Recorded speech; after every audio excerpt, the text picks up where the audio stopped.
dans une sphère médiatique essentiellement tournée vers des contenus généralistes, où l'originalité n'a plus sa place au chapitre, où le secteur de l'économie et finance, pourtant poumon d'un État, sombre dans les oubliettes, voici enfin Ecofin Télévision.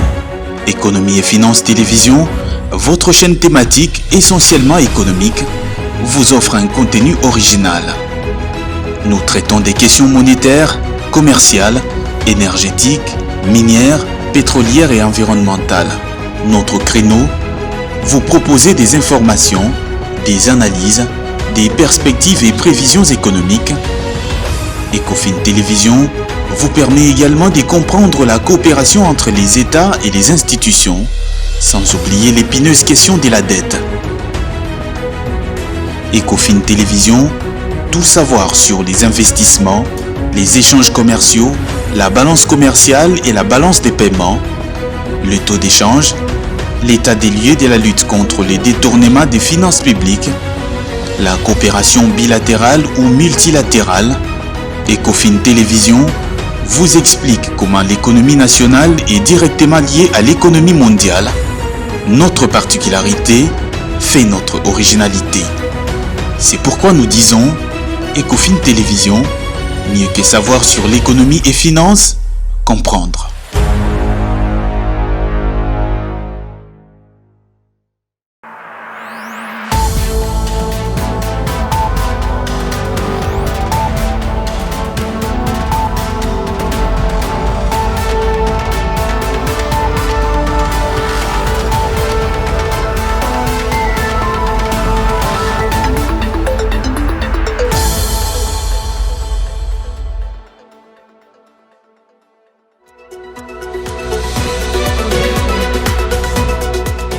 Lancement ce jeudi 8 décembre des activités de la deuxième édition de la Semaine nationale du tourisme.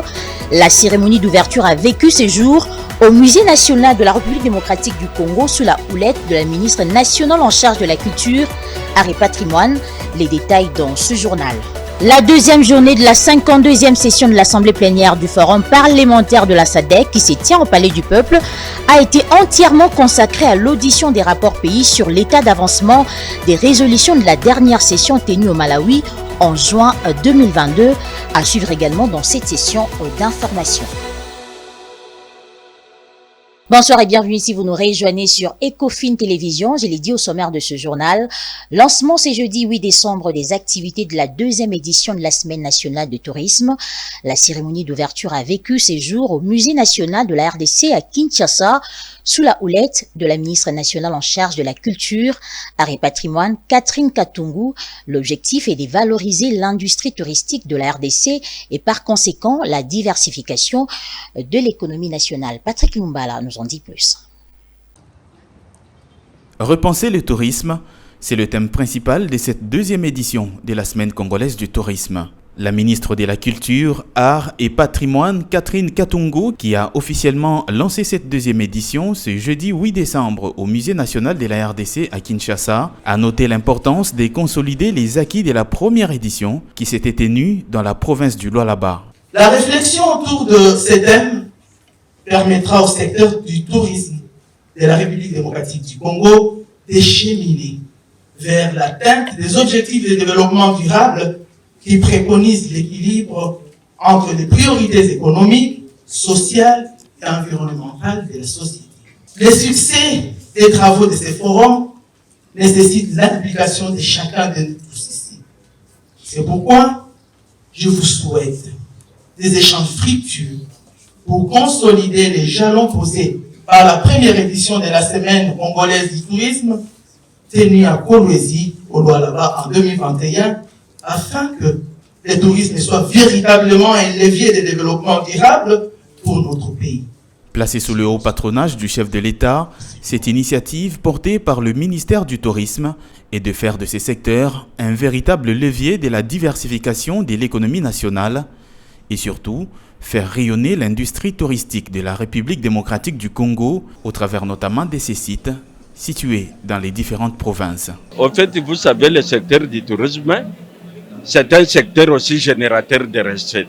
Et ça, c'est la vision de son Excellence, Monsieur le gouverneur de la province, du Haut-Katanga, je cite Jacques Aboula, il veut faire du tourisme une source de recettes pour diversifier l'économie de la province du Haut-Katanga. Comme je l'ai dit au début là, la province du Haut-Katanga n'est pas seulement minière. Dans le cadre de la diversification des activités économiques, on a mis l'accent aussi sur le tourisme. Donc on y accorde une importance particulière pour que le tourisme soit une source de recettes comme sous d'autres cieux. Dans l'ensemble, ce sont plus de 600 participants venus des différents coins du pays et de l'extérieur qui sont présents à cette édition de la Semaine congolaise du tourisme, dans l'objectif notamment de réinventer ce secteur et en relever les défis dans cette période post-Covid. Le secteur du tourisme peut-il devenir un catalyseur du développement économique des provinces de la RDC? Cette question, Patrick Lumbala l'a posée à 2 ministres provinciaux des tourismes, respectivement de la province de la Mongala et de la Lomami. On les écoute. Beaucoup ignorent, je dois vous avouer que la province de la Mongala est riche sur le plan touristique. Il suffit de fréquenter la Mongala, il suffit d'arriver à Lissala, aller à Bongandanga, aller à Bumba pour découvrir les potentialités touristiques qui existent dans la province de la Mongala, mais qui restent encore non valorisées jusqu'à ce jour. La Mongala occupe une grande partie du fleuve Congo. Et le long du fleuve Congo, vous trouverez des forêts qui sont non exploitées. Il suffit de faire un petit tour au niveau du fleuve Congo et c'est là que vous allez découvrir la richesse de la biodiversité de la République démocratique du Congo, tout spécialement dans la province de la Mongala. Je suis convaincu que même si dans le passé, ce secteur n'était pas encore valorisé, mais le fait que nous nous sommes impliqués, nous sommes convaincus que dans les jours à venir, ce secteur sera rentable pour la province. Et donc il y a des hôtels là-bas, des hôtels qui répondent aux standards, aux normes internationales. Il faut passer à la Mongala. Merci beaucoup, messieurs les journalistes. Vous le savez bel et bien que la province de Lomami, c'est une province à vocation agro-pastorale. La province de Lomami regorge des minéraux. La province de Lomami a de grandes potentialités touristiques qui nécessitent une visite et une descente sur terrain. En repensant, nous allons accorder le secteur touristique une priorité de priorité. Je vous ai dit améliorer le secteur routier et puis construire les infrastructures, les hôtels, les écoles et puis essayer un peu d'améliorer les sites naturels. Quand un touriste arrive, il apporte les capitaux, il apporte les devises et vous verrez qu'il y aura des taxes qui seront consommées, les taxes touristiques. C'est un grand secteur qui contribue, comme nous sommes ici à Kinshasa. Voyez-vous que combien d'argent vont rester dans des hôtels? Alors si c'était à la Lomami, ça pouvait bénéficier au budget provincial. La deuxième journée de la 52e session de l'Assemblée plénière du Forum parlementaire de la SADC, qui se tient à Kinshasa du 5 au 10 décembre, a été entièrement consacrée à l'audition des rapports pays sur l'état d'avancement des résolutions de la dernière session tenue au Malawi en juin 2022. Cette session avait pris d'importantes et pertinentes résolutions sur notamment l'amélioration de la desserte en énergie et la lutte contre les crimes transfrontaliers. Les détails dans ce commentaire de Tony Antoine Dibendila.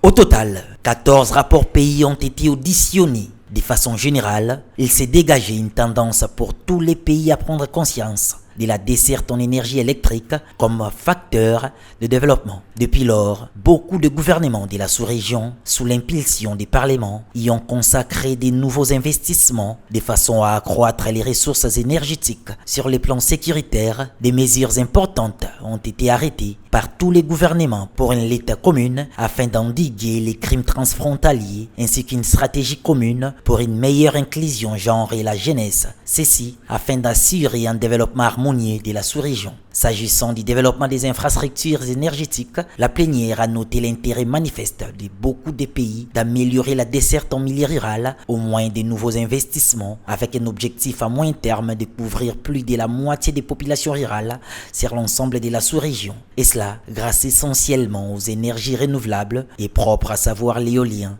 les gaz, les solaires, l'hydrogène, l'hydraulique. La RDC a présenté l'Agence nationale des services de l'électrification en milieu rural et périurbain, ANSER, comme une matérialisation de cet engagement. Des efforts et engagements ont été également pris pour augmenter l'inclusion genre et jeunesse dans toutes les instances décisionnelles, tant politiques, sociales qu'économiques. Beaucoup de délégations ont enfin manifesté le désir de transformer ces forums en ensemble parlementaire de la SADC pour mieux coordonner la politique régionale en vue de développement harmonieux.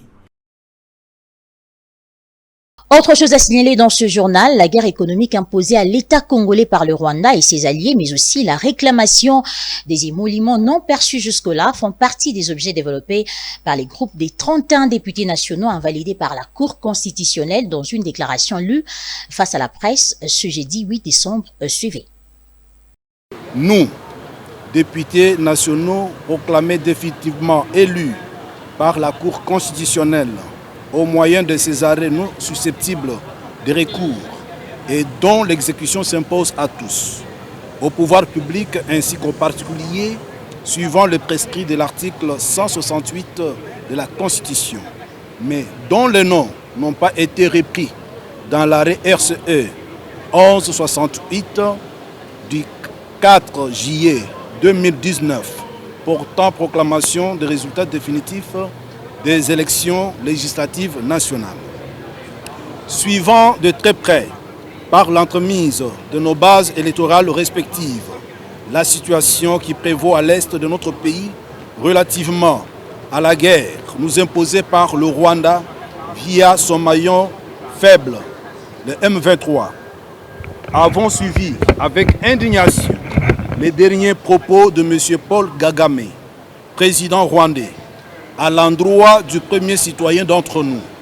Propos teintés d'ingérence intolérable dans les affaires intérieures de notre pays, la RDC. Profitant de la même occasion, prions les autorités du pays, notamment le chef de l'État, le président de l'Assemblée nationale, le président de la Cour constitutionnelle, le ministre du Budget et des Finances, de se pencher, chacun en ce qui les concerne, sur la situation de nos émoluments impayés depuis le début de la législature jusqu'à ce jour. Alors que, pour préserver la paix sociale, nous avons mis fin à toute manifestation des rues. L'État congolais vient de payer un acompte de 30 millions de dollars américains sur les créances qu'il doit à la Société commerciale des transports des ports ex-Onatra. L'argent devant servir notamment au paiement des arriérés des salaires.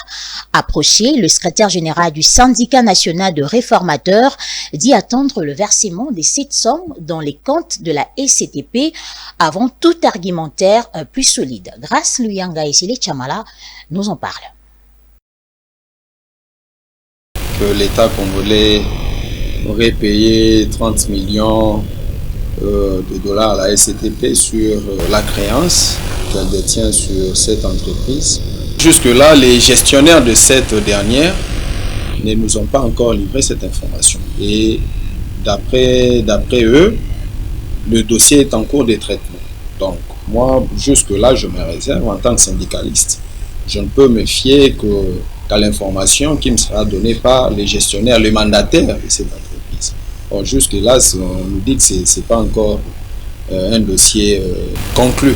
Les démarches sont en cours. Je ne peux que m'en réjouir et demander à l'État congolais d'intervenir. Ce n'est pas une faveur, madame. Ce n'est pas une faveur. 30 millions de dollars aussi par rapport aux besoins ou à la situation actuelle de cette entreprise, c'est rien. C'est rien. Et il revient aux autorités gouvernementales de s'impliquer pour sauver cette entreprise parce qu'il y a autant de Congolais qui souffrent, qui meurent nuit et jour suite à la souffrance.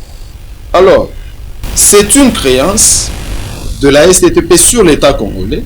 Alors, il revient à l'État congolais de s'acquitter pour sauver des vies humaines. Et il revient maintenant aux mandataires, une fois cette créance est payée, de prioriser les dépenses.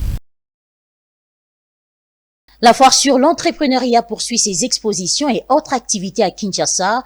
Une centaine de jeunes entrepreneurs qui y participent ont manifesté leur satisfaction face à cette initiative, mais surtout ont exprimé les contraintes de la vie entrepreneuriale en République démocratique du Congo. Ils étaient face à Jonathan Bakele et Joe Manana. Plusieurs jeunes entrepreneurs prennent part à la foire sur l'entrepreneuriat qui s'est ouverte depuis le 6 décembre dernier au centre Wallonie-Bruxelles de Kinshasa. Une occasion offerte à ces jeunes Congolais de présenter leurs projets, faire connaître leurs capacités de créativité, de saisir les différentes opportunités de financement et de vendre le produit de leur entreprise. Parmi les jeunes rencontrés en ces lieux, plusieurs sont émus face à cette initiative. Ils relatent ici quelques difficultés des vies d'entrepreneurs en République démocratique du Congo. Les impressions sont que ces genres d'activités sont des activités à encourager. Il n'y en a pas beaucoup. C'est organisé par IF. Déjà, les stands étaient gratuits. Donc, elle donne accès à tous les entrepreneurs qui ont un produit à exposer de venir montrer aux yeux du monde le produit de leur activité. C'est vrai, il y a beaucoup de difficultés. Des difficultés telles que le marché, par exemple. Le marché, il faut se battre parce qu'il y a beaucoup de producteurs, mais il faut se battre. Mais n'empêche, lorsqu'on fait la qualité, on a accès à certaines facilités. Et mon combat est d'atteindre une certaine finition qu'on reproche souvent aux Congolais de ne pas avoir. C'est ça le combat que nous avons. Mes impressions sont tellement énormes. Les événements se passent directement en ligne et on les suit mondialement. Et à part cela, ça nous guide en fait que nous puissions mettre beaucoup plus de la valeur dans nos entreprises, dans notre savoir-faire et dans tout ce que nous sommes en train de produire comme étant jeunes entrepreneurs. Dans mon parcours, il y a plusieurs difficultés que j'ai pu rencontrer, que je continue toujours à rencontrer. Et puis, ce sont des obstacles. Moi, j'ai fait en sorte que je puisse surmonter. Souvent, nous sommes face à des clients où il vient, mais il vient vous remarquer. Il demande de faire un projet, vous faites un projet, mais il n'y a pas de suite. Cependant, il demande l'implication et l'accompagnement de l'État, rappelant que cette foire prendra fin le 10 décembre prochain. La suppression du contrôle économique en cette période des fêtes, évoquée lors de la réunion du comité des conjonctures économiques, est reçue avec satisfaction par les entrepreneurs quinois. Dans ce reportage de Claude Kungu et Céline Chamala, ceux-ci espèrent que cette décision va aider les opérateurs économiques durant cette fin de l'année, période au cours de laquelle certains contrôleurs s'éversent dans l'abus. Selon le Congolais, cette décision tombe au bon fixe, car cela soulagerait tant soit peu les périodes festives d'où les fleurs sont jetées à l'endroit du gouvernement congolais. Nous sommes très satisfaits de la décision prise par le Premier ministre, car cette décision est venue élargir notre tâche. Ça va donc nous aider. Nous remercions infiniment les gouvernements d'avoir pensé à nous. Cependant, les Quinois sont pleins de tracasseries de la part des agents de contrôle. Une réaction d'une joie, d'autant plus que nous sommes aussi parmi ceux qui font quelques activités économiques. Et pendant les périodes effectives, ce sont des périodes un peu très difficiles, même pour les clients, même pour tous ceux qui font les activités commerciales. Parce que tout le monde se précipite pour économiser ou avoir quelque chose et à se réjouir avec la famille. Et bon, dans ce cas-là, nous pouvons nous réjouir avec cette décision du Premier ministre, d'autant plus que c'est une décision, bien que c'est une décision qui est suspensive momentanément, et ça va revenir. Bon, nous ne pouvons pas aussi en vouloir plus, d'autant plus qu'il ne peut pas supprimer les taxes et les impôts. L'État aussi doit fonctionner. Rappelons par ailleurs que le gouvernement de la République avait suspendu la taxe sur la valeur ajoutée. Un comité est mis en place pour contrôler le prix de biens de première nécessité sur le marché. Question de protéger le pouvoir d'achat des Congolais. En marge de la journée internationale de l'aviation civile célébrée le mercredi 7 décembre, un regard sur la situation des compagnies publiques d'aviation à RDC s'est imposé. Dans cet élément de Dorcas Tabi, la présence de la RDC sur la liste noire de l'Union européenne, la situation des Congo Airways et d'Air Congo ont fait l'objet d'un état des lieux. Faire progresser l'innovation pour le développement de l'aviation mondiale et les thèmes décidés par les Nations Unies pour cette année jusqu'en 2023. D'après l'Organisation de l'aviation civile internationale, Les compagnies aériennes transportent aujourd'hui plus de 4 milliards de passagers par an. Ces secteurs soutiennent 65 millions d'emplois dans le monde. En République démocratique du Congo, l'aviation souffre encore de plusieurs maux, notamment l'effet de demeurer dans la liste noire de l'Union européenne, la société Congo Airways qui souffre avec la gestion de son personnel. L'entreprise passe de grève en grève. Elle risque de cesser ses vols faute d'aéronefs. Selon l'inspection générale de finances, chaque trimestre, 1 500 000 $ américains ont été prélevés sur le montant destiné à l'achat de carburant pour revenir au ministère de l'économie. Au-delà des difficultés de Congo Airways, les pays attendent toujours les débuts des opérations de la compagnie Air Congo, dont le ministre de Transport avait promis être actif avec ses 7 avions obtenus d'un partenariat avec le groupe Ethiopian Airlines. Jusqu'ici, les Congolais attendent toujours. Mesdames et messieurs, place à présent à la revue de presse sélectionnée par Betty Tanfoumou.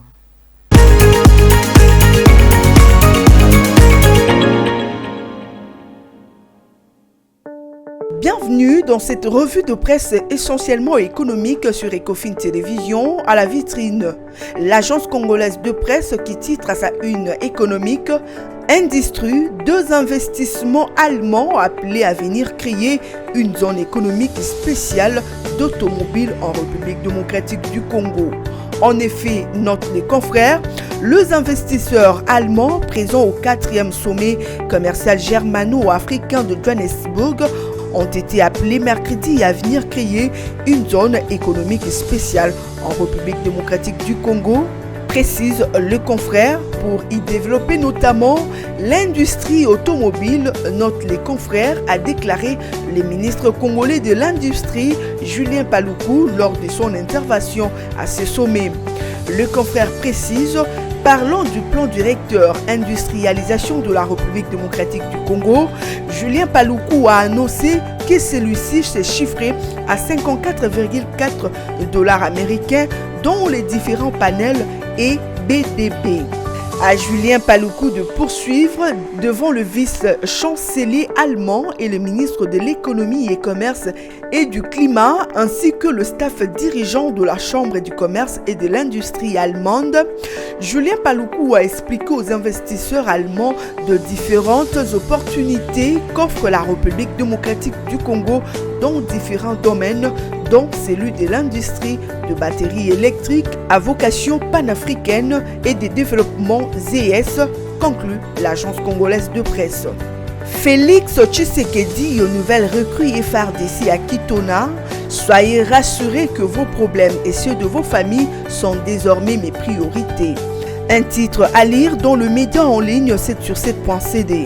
Le confrère note, le président de la République démocratique du Congo, Félix Antoine Tshisekedi Tshilombo, s'est adressé ce jeudi 8 décembre aux 10 200 nouvelles recrues de forces armées de la République démocratique du Congo à la base militaire de Kitona à Mwanda dans la province du Congo central.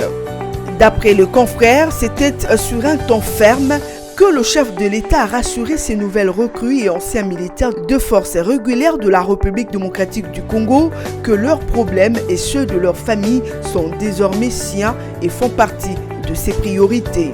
Le confrère poursuit que le président Tshisekedi a saisi cette occasion pour rassurer les anciens et nouveaux militaires congolais que l'heure où des individus détournaient le fonds de leurs rations et d'autres fonds liés aux besoins de l'armée est révolue. Il a promis de veiller personnellement à ce que les nouvelles recrues soient mises dans les bonnes conditions afin de bien défendre l'intégrité territoriale de la République démocratique du Congo. Le confrère poursuit que le président Tshisekedi les a exhortés à ne jamais trahir le Congo au profit des intérêts des étrangers. Le chef de l'État est en outre revenu sur la loi de programmation militaire qui vient d'être adoptée par le Parlement. Il indique que cette loi qui a manqué au pays depuis des décennies va permettre à la RDC de mieux organiser son armée afin qu'elle soit dissuasive et efficace. Avant de clore son propos, note le confrère, le commandant suprême des forces armées a appelé nos nouvelles recrues de FARDC à faire preuve de discipline partout où le travail va les appeler et à ne pas considérer leurs concitoyens comme les ennemis.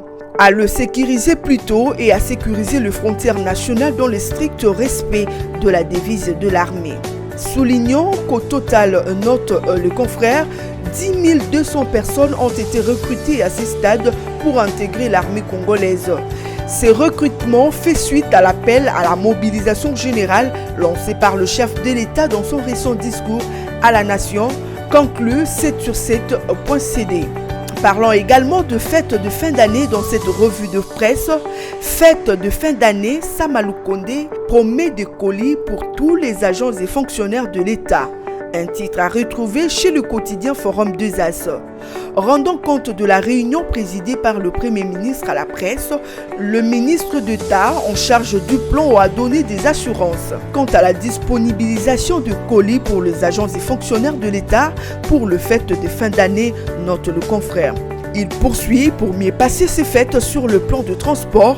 Les comités de conjoncture économique a aussi passé en revue la question liée au stock de carburant qui, à en croire le ministre d'État Mwando Simba, reste suffisant. Le ministre renchérit, note le confrère, pour ce qui est de la mission de contrôle par rapport au prix de biens de première nécessité sur le marché.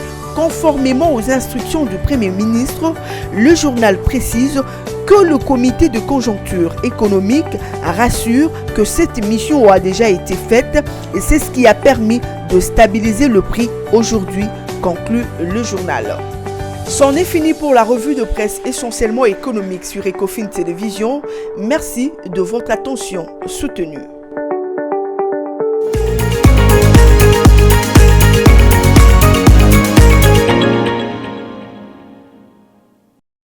Tout de suite, le rappel des titres.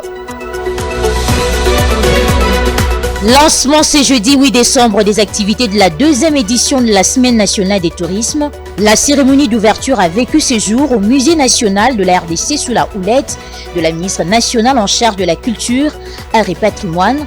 Vous avez suivi les détails dans ce journal. La deuxième journée de la 52e session de l'Assemblée plénière du Forum parlementaire de la SADC, qui se tient au Palais du Peuple, a été entièrement consacrée à l'audition des rapports pays sur l'état d'avancement des résolutions de la dernière session tenue au Malawi en juin 2022. Une information que vous avez également suivie dans cette session d'information. C'est par ici que nous baissons les rideaux de ce journal réalisé par Freddy Kipimon, Charlie Mankassia, Rabi Samangwa, Riben Manata, Joël Koudi, sous la supervision de Tony Antoine Dibendi. Mesdames et messieurs, merci de votre fidélité.